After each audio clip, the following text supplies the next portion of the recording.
Mesdames, Messieurs, bonsoir et bienvenue à tous. À la une de ce journal, c'est une tournure inquiétante observée sur le théâtre de la crise anglophone. Des hommes en tenue et séparatistes ont trouvé la mort dans la nuit de mercredi à jeudi lors des affrontements armés dans la région du sud-ouest Cameroun et des bureaux de l'ECAM incendiés du côté de Moyoka dans la région du sud-ouest Cameroun. Encore des morts sur nos axes routiers, 2 morts, 2 blessés graves. C'est le triste bilan national de la circulation survenu sur la nationale numéro 5. L'irréparable s'est produit à la suite d'une collision entre 2 camions. Et puis en sport, fin de parcours pour le Sénégal au mondial Russie 2018. Le dernier représentant africain encore en compétition a été éliminé ce jour par la Colombie sur le score de 0 but contre 1. Une élimination difficile à digérer pour de nombreux supporters après un pénalty refusé au Lion de la Teranga. Voilà pour le sommaire.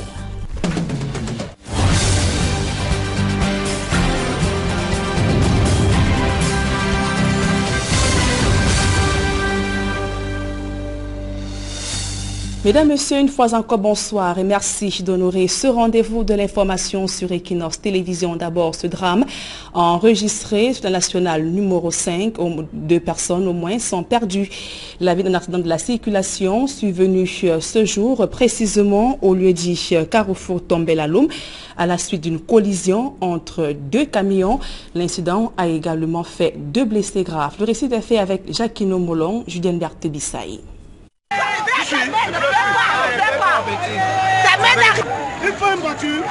2 morts et 1 blessé grave, c'est le bilan d'un accident qui s'est produit au lieu dit Carrefour Tombel à Loum.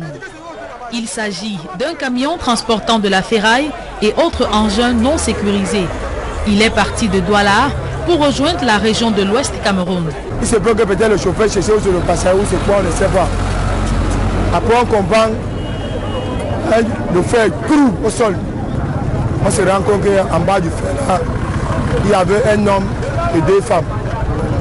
Et la première personne qu'on a essayé de retirer, celui-là, on ne sait pas s'il va même vivre. Pareil, la langue qui est déjà dehors. Et la deuxième personne qui était la maman qui était au milieu, c'est là, par la grâce de Dieu, on peut espérer que peut-être elle peut vivre parce qu'elle respirait, elle parlait un peu. Et la troisième personne qui était la femme qu'on vient d'amener maintenant, qu'on coupait, elle avait les pieds broyés, pied gauche, pied droit. Bon, on a retrouvé en bas, avant qu'il arrive, on avait amené 2 autres personnes.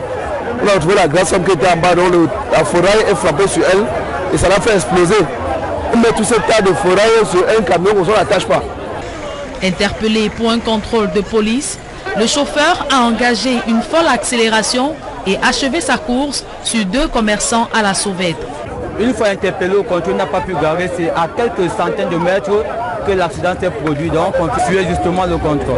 On ne sait pas pourquoi, peut-être manque de papier, mais on va dire réellement il est en infraction. Sur le site, les dégâts sont énormes. Le chauffeur de ce camion et son convoyeur ont pris leurs jambes à leur cou. Cet accident de plus vient remettre en cause la qualité des contrôles sur nos axes routiers. Sur le théâtre de la crise anglophone, je vous le disais en titre, des bureaux de l'ECAM incendiés à Moyoka dans la région du sud-ouest Cameroun ainsi que des hommes en tenue et terroristes sécessionnistes tués dans un village de Woum dans la région du nord-ouest. Tel est en substance le bilan des affrontements armés qui ont opposé hier et ce jeudi les forces de défense et de sécurité aux activistes de la crise anglophone. Ces affrontements quasi quotidiens paralysent les activités dans ces 2 régions en proie depuis 2 ans à une crise sécuritaire. Certains de nos compatriotes ont pris des armes pour revendiquer l'indépendance des régions du sud-ouest et du nord-ouest. Les conséquences de la guerre qui en découlent impactent depuis quelques mois sur les autres régions du Cameroun. Et parlons à présent de ce plan d'urgence humanitaire pour les régions du nord-ouest et du sud-ouest Cameroun. Les forces vives de la région du centre expriment leur solidarité à l'endroit de ces populations en proie à une crise socio-politique depuis près de 2 ans déjà. L'opération de levée de fonds organisée ce jour à Yaoundé a permis de collecter la somme de 152 millions de francs CFA, des fonds essentiellement destinés aux déplacés et réfugiés de cette crise anglophone. Marcelin Gansop et Emmanuel Diop. Au bout de quelques secondes de suspense, le coordonnateur régional lève le voile sur l'élan de cœur des forces vives du centre. Un total pour la région du centre en ce premier jour de collecte de 152 696 600 francs.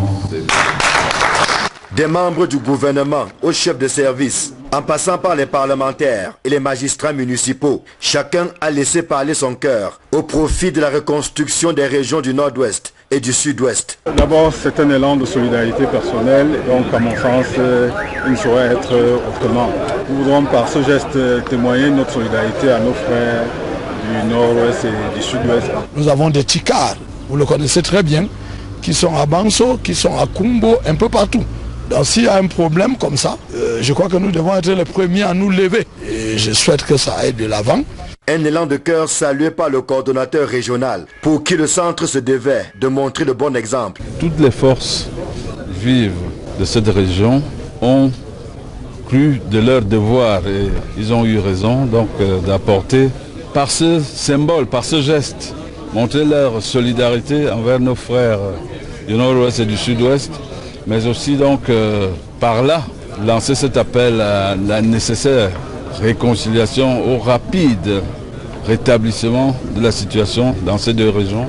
Avec un peu plus de 150 millions dans la cagnotte, il y a de quoi se réjouir, mais la collecte de fonds se poursuit. Il y a les mamans, il y a les Bayam Selam, il y a des chefs qui sont dans les fins fonds du village, qui sont solidaires avec l'appel du chef de l'État, qui aimeraient aussi participer, même si ça avait 1000 francs ou 500 francs.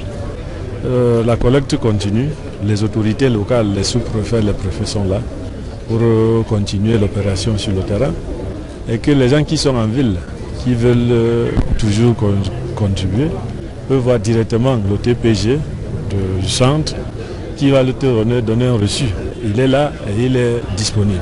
Le train du plan d'assistance humanitaire d'urgence est plus que jamais en marche, en attendant que celui de la résolution définitive de la crise soit mis en branle, comme les Camerounais l'appellent de tous leurs vœux. Malheureusement, jusqu'ici, le crépitement des armes continue de dicter sa loi. Et toujours concernant ce plan d'urgence humanitaire, la région du Sud vient de collecter la somme de 120 millions de francs CFA. C'était au cours d'une cérémonie de collecte des fonds présidée par le ministre de l'Enseignement supérieur, le professeur Jarfam Dongo. Cet élan de solidarité s'est déroulé en présence des forces vives de la région, autorités administratives et âmes de bonne volonté. Ces fonds collectés permettront de porter une assistance aux populations déplacées et réfugiées de cette crise anglophone. Les membres du gouvernement présents ont saisi cette occasion pour condamner les attaques des séparatistes anglophones et prêcher le vivre ensemble et la paix au Cameroun. Dans le reste de l'actualité, au regard de nombreuses insuffisances observées dans le secteur des microfinances en Afrique centrale, la COBAC vient de décider de faire évaluer la réglementation en éditant de nouveaux codes de conduite applicables à tous pour rendre plus viable ce secteur d'activité. Des précisions dans ce reportage de Joël Essenguet et de Guy Sogo. Ce n'est peut-être pas un tsunami, mais ce sont des réformes profondes et majeures qui sont en cours dans le secteur de la microfinance en Afrique centrale. Après le premier cadre juridique sur cette activité, dans la sous-région élaborée en 2002, la Commission bancaire d'Afrique centrale, COBAC, fait le constat d'une réglementation surannée avec des insuffisances criardes des établissements de microfinance. Les résultats des différentes enquêtes sur place diligentées par la COBAC auprès des établissements de microfinance ont mis en exergue plusieurs faiblesses du dispositif en vigueur. Se rapportant notamment à la gouvernance des établissements de microfinance, aux formes juridiques associées à chaque établissement, aux modalités de modification de leur situation juridique, aux dispositifs de contrôle interne, au rôle des commissaires aux comptes et aux normes financières.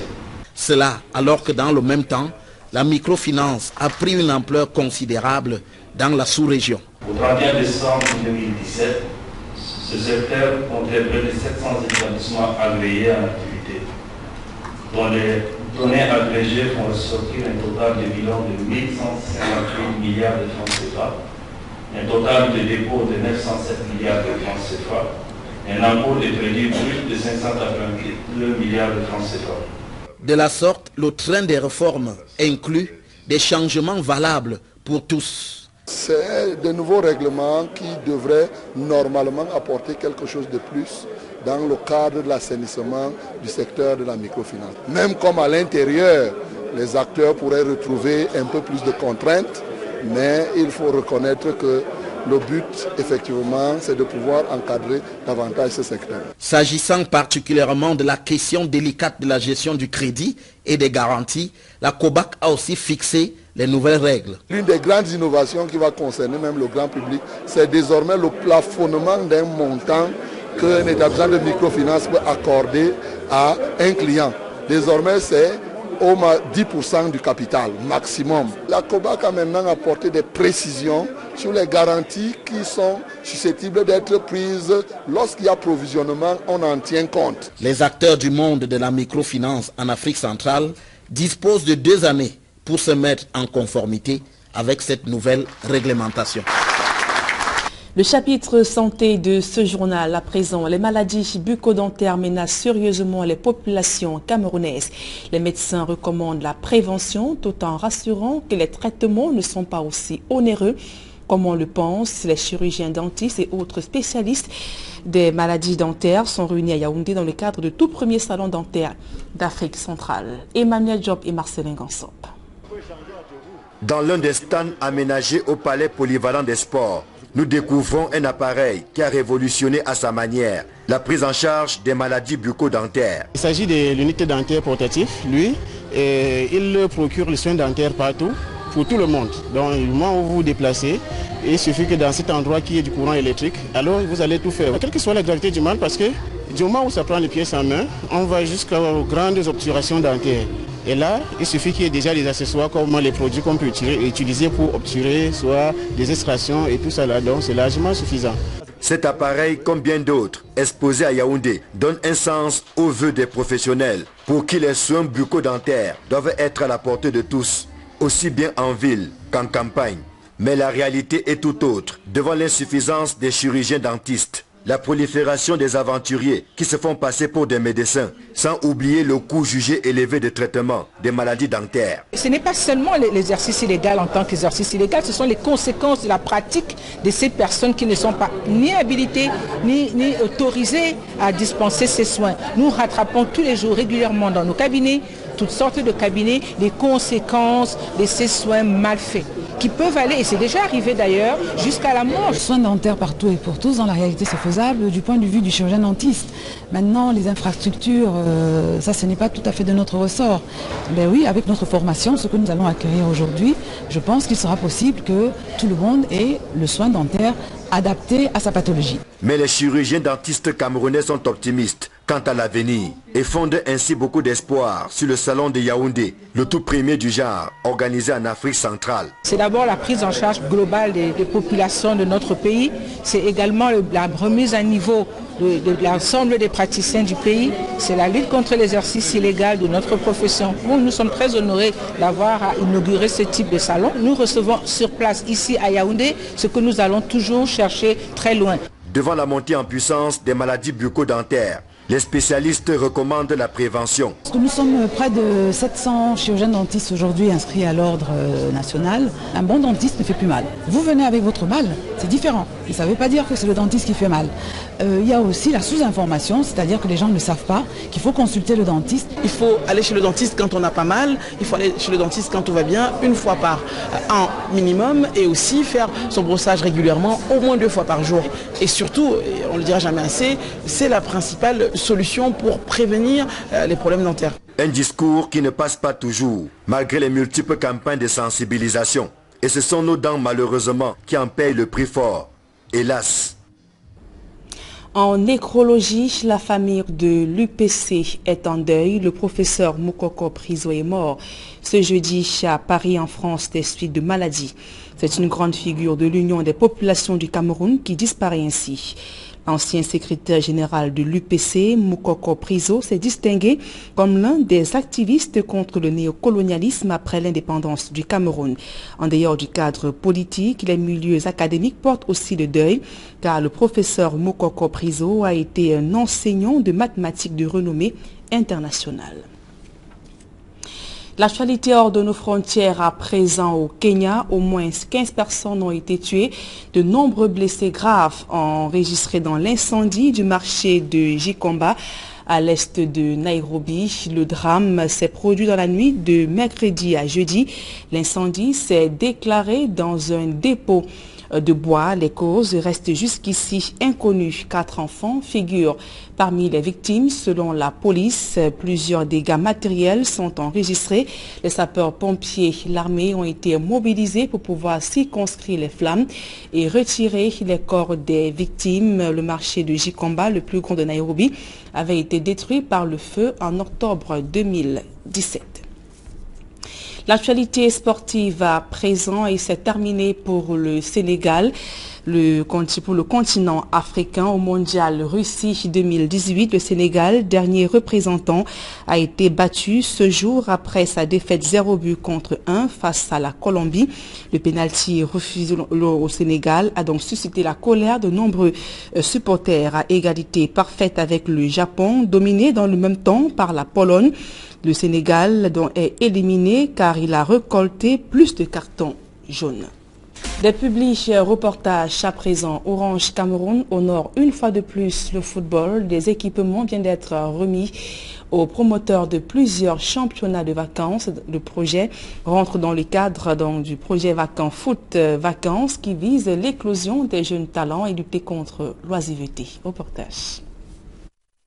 C'est parti pour Orange Foot Vacances 2018. Comme il est de tradition depuis 2013, Orange Cameroun imprime sa marque dans le développement du football populaire de proximité en s'investissant à fond dans la promotion des championnats de vacances. L'engagement d'Orange Cameroun avec le football, c'est une longue histoire qui a plus de 15 ans et nous sommes très fiers d'avoir accompagné le football toutes ces années, les années où le football allait bien, les années où c'était un peu plus difficile, d'avoir accompagné l'équipe Fagnon, les Lions Indomptables, et d'aller de plus en plus loin avec les championnats. Ça fait 15 ans qu'on fait les championnats de football. Chaque année, on va un petit peu plus loin, on accompagne de nouveaux clubs qui sont partout, des clubs de brousse, des clubs de ville. En ce 26 juin 2018, jour de commémoration de la mort tragique de Marc-Vivien Foué et en présence de quelques figures marquantes du football camerounais, l'entreprise citoyenne a donné le coup d'envoi des activités en remettant aux promoteurs des différents championnats divers équipements destinés au club. Merci à Orange Cameroun parce que Orange Cameroun a pensé à un championnat de brousse, comme j'aime à l'appeler, à ad hoc, et c'est 25 villages. Pourquoi je dis merci à Orange Cameroun? Parce que c'est toujours très difficile pour des jeunes qui sont dans des zones rurales de trouver des moyens de s'occuper pendant les vacances. Depuis qu'Orange est arrivé, Orange nous habite toutes les équipes. Ça fait déjà une plus-value. Et puis Orange également nous accompagne en termes de branding. Le stade est bien habillé avec les couleurs d'Orange un peu partout, sans oublier les supporters qui sont tous vêtus des t-shirts orange, des casquettes d'orange, des flyers un peu partout. Il ne pouvait en être autrement lorsqu'on connaît l'implication de Orange Cameroun dans le développement du football local, à côté de ses activités principales qui consistent à mettre à la disposition du public des offres, produits et services de communication de qualité. C'est l'accompagnement d'Orange avec la jeunesse, avec le football, avec la passion, je dirais, au Cameroun. Cette année, nous refaisons cette opération avec un enthousiasme fort et nous espérons que ça sera encore un plus grand succès et que l'année prochaine, avec la conjonction de la CAN, ça sera un succès encore plus énorme pour Orange, qui est le premier supporter des Lions Indomptables. Des Lions Indomptables qui pourraient bien puiser dans la pépinière que constituent les championnats de vacances que Orange Cameroun a décidé de soutenir et d'encourager, au grand bonheur de leurs promoteurs qui rêvent grand pour les jeunes qu'ils encadrent, notamment en zone rurale. Parce que c'est un talent brut. Ils naissent, ils jouent au football et ils n'ont pas toujours l'occasion d'être vus, d'être reconnus. Et c'est en cela que, en même temps que je dis merci, en même temps que j'invite Orange Cameroun à venir à mon championnat pour venir détecter les talents du Festif Foot Vacances Pepent. Lancé en 2013, Orange Foot Vacances a fait du chemin et couvre aujourd'hui environ 150 localités à travers le pays où vibrent des millions de spectateurs et autres acteurs du football. Outre l'éclosion des talents, ces grands moments de communion autour du ballon rond développent le vivre ensemble entre les jeunes, tout en les aidant à lutter contre le désœuvrement et l'oisiveté. La Société Générale du Cameroun s'engage dans la lutte contre la drépanocytose. Depuis quelques années déjà, elle s'active aux côtés des drépanocytaires en menant plusieurs actions. Elle a organisé récemment une marche de sensibilisation dans les rues de la capitale économique du Cameroun. Reportage.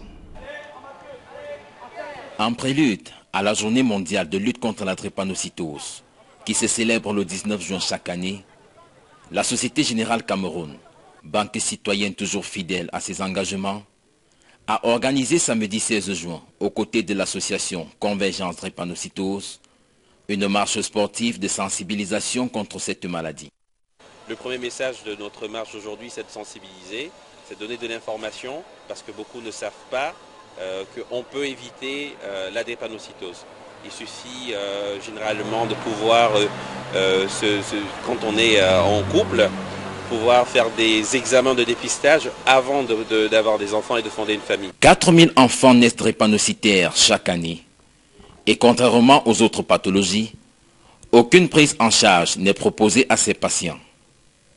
La Société Générale a donc décidé de prendre le taureau par les cornes en s'engageant pour la cause des victimes de la drépanocytose. Nous, Société Générale, nous voulons vraiment inscrire cette action dans le sillon de ce que nous avons pu faire depuis 2014 pour pouvoir réellement sensibiliser. Donc, ça se matérialise par la création d'une chambre Société Générale dans le pavillon drépanocytaire de l'hôpital La Quintini. Nous incitons à la fois nos équipes en interne, mais aussi des personnes à sensibiliser leur entourage, autant que faire se peut, à pouvoir faire partir de cette formidable aventure qui est de donner du sang pour sauver des vies. Depuis 2 ans déjà, la Société Générale Cameroun œuvre aux côtés de l'Association nationale des drépanocytaires. Nous avons compris que la Société Générale camerounaise s'est vraiment ancrée dans la lutte contre la drépanocytose au Cameroun. Avec tout ce qu'ils nous apportent comme soutien, la première année, ils nous ont donné des vaccins pour les enfants drépanocytaires. Et cette année, et également, on avait organisé une marche comme celle-ci. L'air détendu, la caravane de la sensibilisation a arpenté les rues de Douala. Un exercice physique que conseille le moniteur de sport. Cette maladie, moi je leur souhaite beaucoup de faire aussi beaucoup de sport, parce que le sport qu'ils ont fait, comme ce matin, que la banque a donné, c'est quelque chose de tellement très bien. Vous savez, ça fait pas une semaine qu'on vient de marcher, et quand on m'a parlé qu'on devait aussi avoir une marche de cette maladie-là, donc moi je dis que les Camerounais doivent faire beaucoup de sport et que ça permet que cette maladie-là, ça soigne beaucoup. À la fin de la marche, les bénéficiaires ont tenu à exprimer leur reconnaissance à la Société Générale Cameroun. Pour dire vrai, je suis vraiment étonnée parce que je ne pouvais pas imaginer qu'un tel partenariat pouvait nous venir en aide, être en convergence avec tout ce qu'ils ont fait pour nous. Vraiment, nous sommes fiers d'eux parce que chaque année ils nous soutiennent dans ça et ils nous aident dans beaucoup de choses. Et cette marche aussi, mais ça a été organisé par eux-mêmes, ils ont pris la charge de tout. Le message porté était: la drépanocytose, notre affaire à tous. J'ai choisi sauver des vies, je donne mon sang, et toi?